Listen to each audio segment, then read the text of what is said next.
ઘણા લોકો વિડીયોના દ્વારા ધમકી આલે કે એમ કરી નાખે તેમ કરી નાખે. ભાઈ, આદિવાસી સમાજ તમને દેખાવામાં નબળો રાખે, બાકી ઝઘડા ટટ્ટામાં તો એટલે.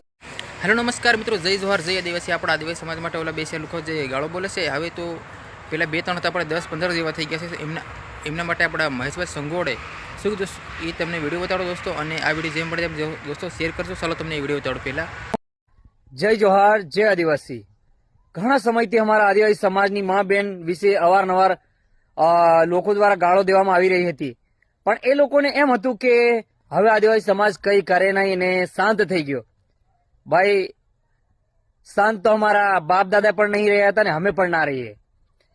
ઘણા લોકો વિડીયોના દ્વારા ધમકી આલે કે એમ કરી નાખે તેમ કરી નાખે. ભાઈ, આદિવાસી સમાજ તમને દેખાવામાં નબળો રાખે, બાકી ઝઘડા ટટ્ટામાં તો એટલે હું એટલું જ કહેવા માંગુ છું કે પડેલા કૂતરાને ગાંઠ હળી કરે ને તો જ કૂતરું કડે. તો તમને કઈ વાતની પૂરી અક્કલ નથી અને તો છતાં તમે અમારા આદિવાસી સમાજ પર મા બેન વિશે ગાળો બોલી છે, તો હવે એનું પરિણામ ભોગવવા પણ તૈયાર રહેજો કે આદિવાસી સમાજ એમના કોઈની ગાંઠ હળી કરતો નથી. એ પણ તમે યાદ રાખજો. આજ સુધી આદિવાસી સમાજ કોઈની મા બેન કે કોઈના સમાજ ઉપર આજ સુધી વિડીયો નથી બનાવ્યા, પણ યાદ રાખજો કે તમારી પણ વારી છે અને ટૂંક સમયની અંદર તમને પણ અમે જોઈશું કે તમે ક્યાં. दोस्तों वीडियो आपको कैसा लगे, वीडियो अच्छा लगे तो लाइक शेयर सब्सक्राइब कर दें, शेयर जरूर करें दोस्तों. Thank you. जय जोहार, जय आदिवासी.